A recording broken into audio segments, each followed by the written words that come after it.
Okay, so a few more things on this engine block before I take it to the machine shop to have the cam bearings pressed in this thing. This thing has the same plate that the balance shaft had. If I can get it on the line, you can see those. Oh, come on, get in focus. Crazy stupid thing. Anyway, you can see those bolts right there, or screws rather, or I guess they're bolts.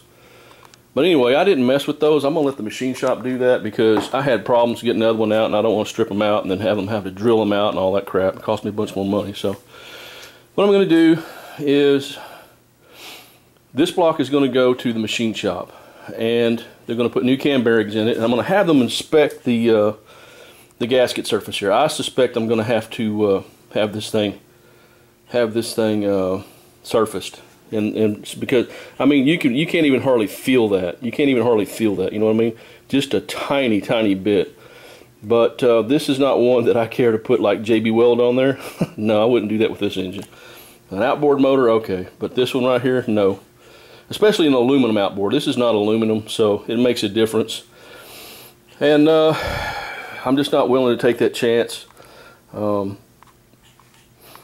You know, I'm just going to have it done. I think they're probably going to want to surface it. For sure, they're going to want to surface the head, or actually the intake. The head itself is okay, but the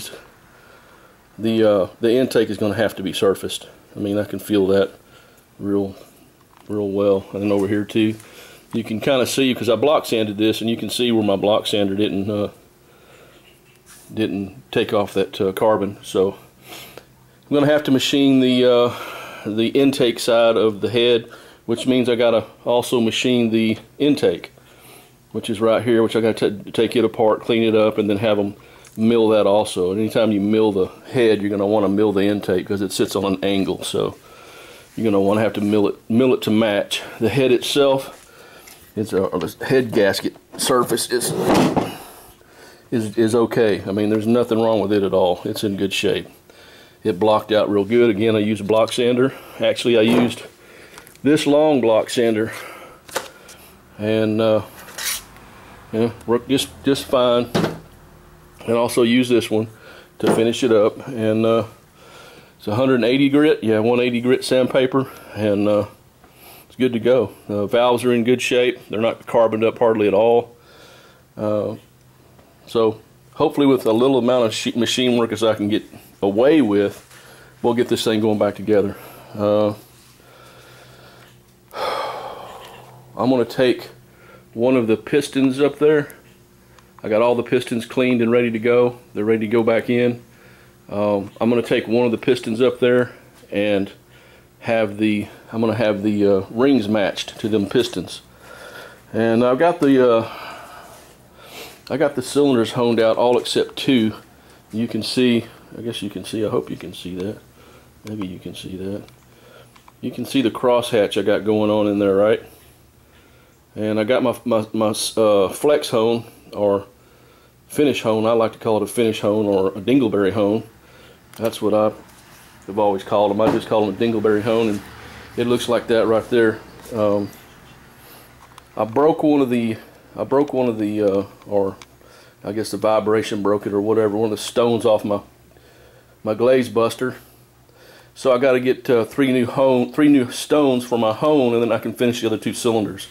I always run a glaze breaker on the cylinder to make sure that the cylinder is round, and then I come back with my my finish hone and finish it and put a good crosshatch.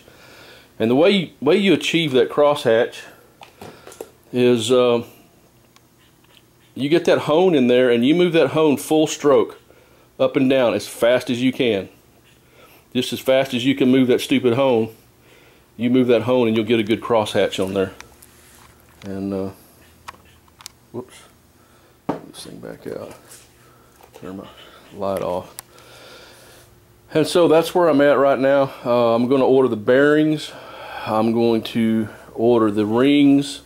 I'm going to drop this thing off, have new cam bearings put in it, surface the block, surface the intake, surface the intake side of the heads. I'm not going to mess with the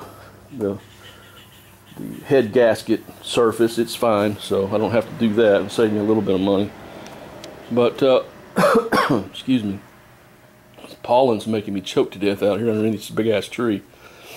But anyway, that's where I'm at, guys, right now. Maybe not tomorrow, maybe Thursday or Friday I'll get this thing to the machine shop. It's just a lot of work to be done. I've got the oil pan is cleaned up, ready to go. The valve cover gaskets are ready to go, ready to be painted. So all I'm looking at now is just getting the rings, oil pump, gasket set, timing chain. I've already got the timing chain. So what else? Rings, oil pump, cam bearings, main bearings, rod bearings. I guess that's about it. You can see right here, I wanted to show you that, see how that's copper color? You can see that right there real well.